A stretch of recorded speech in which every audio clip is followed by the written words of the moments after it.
we've seen the Liberal government tapping influencers, and we're now seeing departments using marketing money to also tap influencers to deliver government messaging. I guess why pay influencers? Why do this?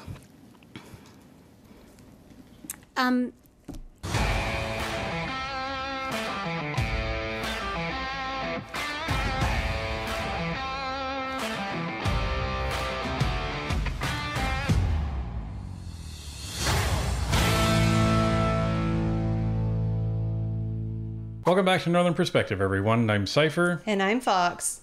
Chrystia Freeland was asked about the Dead on Arrival school food program and the fact that the Liberals are paying influencers to peddle their message on social media. It went just about as well as you'd think.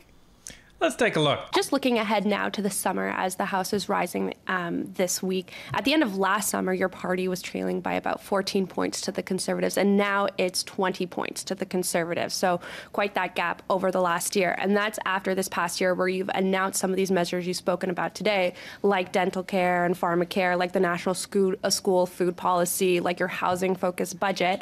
But as the House is wrapping up and you're heading into the summer, are you planning on doing anything differently this summer to try to change that trajectory that we're seeing in the polls? So first of all, truly, my main focus, what I wake up in the morning thinking about, what I go to bed at night thinking about, often what I wake up in the middle of the night thinking about, is what can we do to support Canada and Canadians? This is a really, really challenging time in the world, in the global economy. And, you know, the people sitting here, we're the people right now whose job it is to help steer our country through this. Yeah, that's the problem for and I'm sure Canadians believe you when you say, oh, you wake up in the middle of the night wondering, how can you make Canada a better place? You guys caused this mess in the first place. You want to make Canada a better place? Step down and let the Conservatives take over. Well, and that's it. Right? You know, we're the people right now that, well, you shouldn't be the people right now. Nobody wants you there. It's been declared how many times?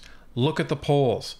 There's been a record petition, vote of non-confidence. There's another petition currently. I believe it's petition E5042, I want to say.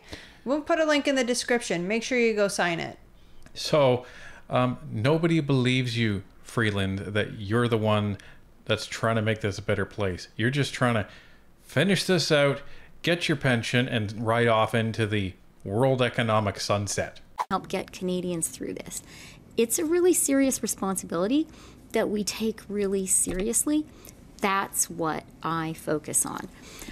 I do think, though, that we are seeing some really positive developments in the Canadian economy. Reasons for Canadians to be hopeful and optimistic and to feel that there is light at the end of the tunnel. So we never like talking doom and gloom, but there's not really a lot to be positive about the Canadian economy. We've had the same GDP since 2017. Productivity is down. Sorry, it is just so ludicrous, the points that she's making. Our unemployment rate is going up because you keep bringing people into this country and we don't have jobs for them. In April, they created 90,000 jobs and the unemployment rate stayed the same. How is that even possible? Well, it's possible because they brought 110,000 people into Canada. So clearly, they're not creating jobs at the rate of growth that the country is growing. I spoke about the decision by the Bank of Canada earlier this month to lower interest rates, a really important pivot point, and Canada was the first country in the G7 to do that. It is really significant that inflation has fallen and that for 4 months in a row, inflation has been within the Bank of Canada's target range. That's what made it possible for the Bank of Canada to make that historic move. And I sort of quite intentionally highlighted the report from the IMF. It's always useful to have, objective judges whose judgment you can turn to. And that IMF Article 4 report does talk about how it seems likely that Canada has achieved a soft landing from the extraordinarily challenging COVID economy and Russian invasion of Ukraine economy. They keep blaming this on everybody else. Okay, so because of the way the world reacted to the pandemic, was there challenges to the economy? Yeah, absolutely. Supply chains were ridiculous. You could not get anything unless you kind of planned ahead for it. How many people were forced out of work because their workplace literally shut down? Yeah, and then they didn't let them back unless they complied with all of the mandates. So, you can like them, you can be against them, but the problem is that so many people were affected by it, and Freeland is saying a soft landing. Like, again, Fox said in our other video, 25% poverty. That is not a soft landing. No, that's horrible. That's 1 in 4 Canadians who are experiencing poverty right now. So, like, I'm sorry, that's a pretty hard landing. And she also talks about, well, when we talked to the Bank of Canada, and they were we're the first country to lower interest rates. Pretty sure you asked them to. Yeah, I really do wonder how much of that was manufactured. Because they're not set to go down any further, right? If this whole narrative that Freeland is trying to spill here was actually accurate, then this would be the first of a set of planned interest rates. Because you would see inflation coming down, and then you would see the interest rate starting to follow behind it, and then they would plan another drop. There is no further planned drop. All the economists are saying this is it for a while. So you may as well have even asked, well, what was the point? Well, the point was so that the Liberals could go into the summer with something to go around the barbecue circuit to actually tell Canadians, look, we lowered the interest rates. We're the only country in the G7 to do that. Do you think there's a reason why? So that does make this time a little bit different. And I will say, I think all of us right now are out in our communities a lot right now.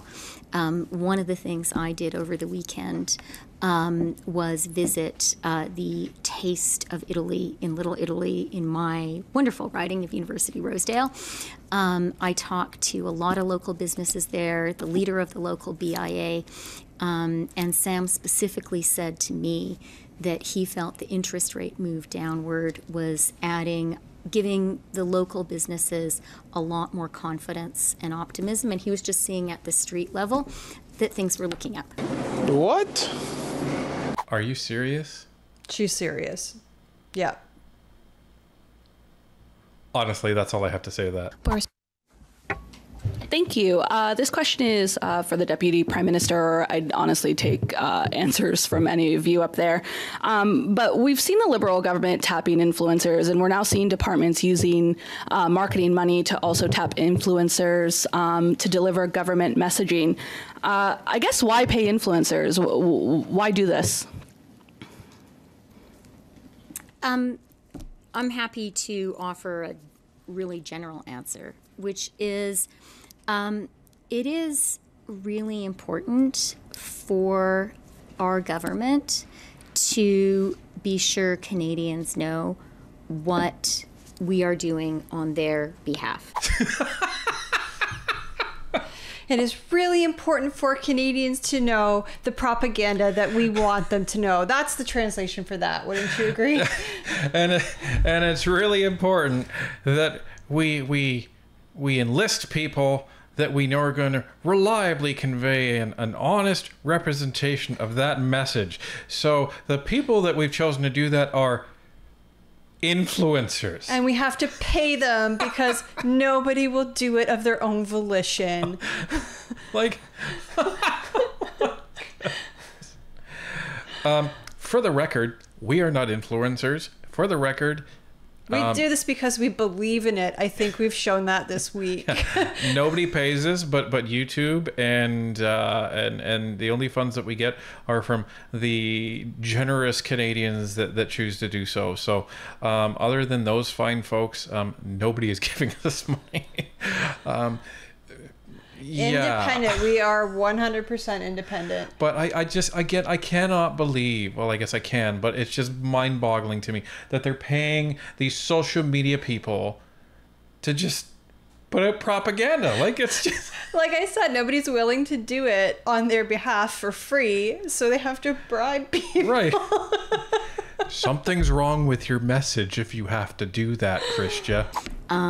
We work for you guys, and we work for all Canadians.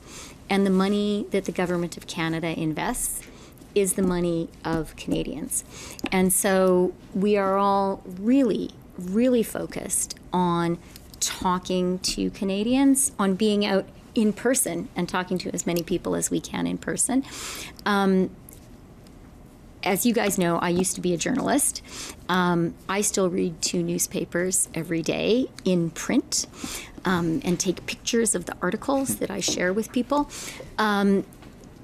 Because you can't share them on Facebook thanks to your ridiculous laws. Right? You have to take a screenshot or a photo, and then you can post that. You can't just share a link to an article anymore. This is a gong show. This is such a joke. This is supposed to be a serious press conference, folks, and she is so uncomfortable answering this question. Like, it sounded like a Rick Mercer program, like talking to Canadians. We're talking to Canadians. I think people would take Rick Mercer more seriously if he knocked on their door and started making jokes than you knocking on their door and saying to people, so, do you feel comfortable with the interest rate drop? Do you feel comfortable with our school food program that doesn't deliver food? Like, this is what we're talking about. But I do want to address where she was saying, we're taking Canadians' money and investing it so that they know how we're investing it, or however she phrased it. Pretty much, we're paying influencers with tax money so that they can push our propaganda and our narrative, because nobody is talking about the programs that we are putting in place, because nobody wants the programs that we're putting in place, because we're doing such a terrible job of them. I am a huge believer in the value of the work that all of you guys do, the work of professional salaried journalists. We also recognize that a lot of Canadians get their information from other sources, and it's our responsibility to be sure that we are meeting Canadians where they are. I think that was a dig at us. Proper salaried journalists. Yeah, we're not proper salary. We're not, we're not journalists. We're not. But we do take this extremely seriously, and we want to make sure that our audience is getting the cold, hard facts, not filtered through some liberal garbage. Right. We try and present it in a really easily consumable format. We try and make it entertaining, but the most important aspect is that we're giving you accurate information. And if we give you inaccurate information, we find out, we tell you in the next video that it was inaccurate, so you have the right information at your fingertips. But that doesn't happen very often. No. Well, we try not to let it happen often. If anyone else wants to venture an answer. When at the advent of television, radio, and print, it took us a long time to understand how to be able to see what was true and how to disseminate information. And there was a great battle at that moment in time to define what was true. And there are forces in this world, you can look at Putin as a prime example, who are using modern technologies with bots and other ways to disseminate false information, to destabilize democracies by not allowing democratic countries to know what is and what isn't true. And so that is I think, an existential threat to democracy. And I think that when we're having conversations about what is true, it's important that we find new ways to communicate to Canadians. Okay, they should have just stopped talking, because this is getting even more and more ridiculous. So, Mark Holland is saying Putin is a threat, and he one of his objectives is to just lay out misinformation. So we need to find new ways to combat that. What we found is that we need to pay influencers. Right after Christopher Freeland was telling all the journalists what a great job they do. But you know what? We don't need you. Well, you know what? I think traditional media is falling out of favor, and the reason for that is because they have a bias. Not only are they being funded by the government, which is a huge mistake. Free media should never be funded by the government. But they are also extremely left-leaning, probably because they're being funded by the government. So of course people are coming to alternative forms of media, like Northern Perspective, to get the news. Right, because they need a balanced perspective. Often when we're looking at stories and we find something, say on CBC, we will then go to Toronto Sun or National Post to try and corroborate that. And often, very often, the narratives are different. And often the truth is somewhere in between. Well, and it's wild. We'll pick something off of Parleview, which records all the proceedings within Parliament, and we'll see it with our own eyes. We'll see what happens. And then the CBC will drop an article about it later or the next day, and it's completely different. And I wonder, did you guys watch the same video that we did? The reason why Canadians are turning to independent media is because they're getting a better picture of the story that you're supposed to be trained to show. Well, they're not getting a narrative. They're just getting the story. So, this is why, you have newer news organizations like True North coming out of the gate, and they're doing a better job than the dinosaurs. No wonder. Everybody's doing a better job than the dinosaurs. Well, that's true. That's true. Where they are, so that we can be able to share what the government is trying to accomplish and why it's doing what it's doing. Because a lie spreads very, very quickly. The good news about a lie, when it spreads quickly, is that once disproven, that people start to get more suspicious generally of the information they consume. That's what happened with print, that's what happened with radio, and that's what happened with television. And I think in the social media age, we haven't yet to get to that equilibrium point. Mark, I completely agree with you. I completely agree with you.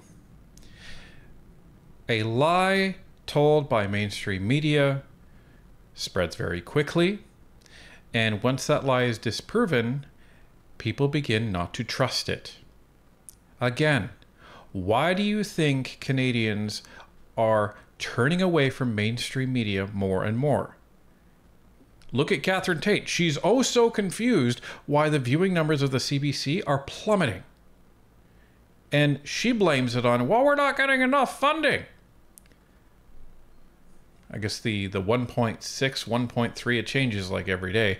$1 billion that they get from the government of Canada isn't enough funding. But, Mark, you have it right. You absolutely have it right. And when it comes to social media, it's the same. Newsflash, it's the same. The challenge with social media is that there's a lot more competing narratives. So you actually have a higher chance of a lie or multitude of lies spreading at the same time.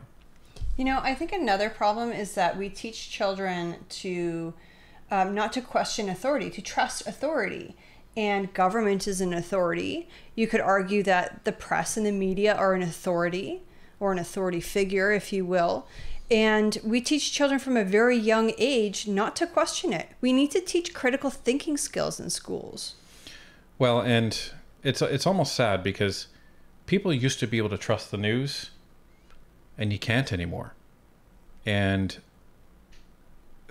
these news agencies, they need to be looking in a mirror, and I think they'll know why if they really want to be honest with themselves. So I think as a government, it's incumbent upon us, and I think of the dental care plan where we're talking to providers or seniors, or we're about to start, those who are 18 and under. How do we get to those populations to let them know those services exist, to let them know how to navigate those services so that they can understand how they get the care that they need? And if we're not using alternative methods of communicating, then we're going to be failing to connect people to those services, and they're rightfully going to be upset that they didn't get the opportunity to avail themselves on. And I guess I'll just add, I have 4 kids. All of us up here have kids, and we see that our newspapers on our kitchen counters are not getting read by our children. At least I do. And I'll just say that this is a time where the way in which media is consumed is evolving. And we need to evolve with the times. And certainly, when I was Minister of National Defense, we saw in numerous instances that misinformation and disinformation were creeping into our media, our systems across the country, and in the private and public sector were being hacked by cyber criminals. And so essentially, I don't think we should look at the use of influencers in a silo. We should actually think about how, as a government, we are responding to the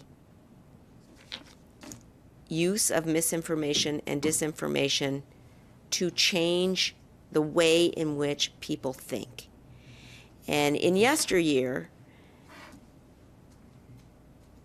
what was understood to be the truth?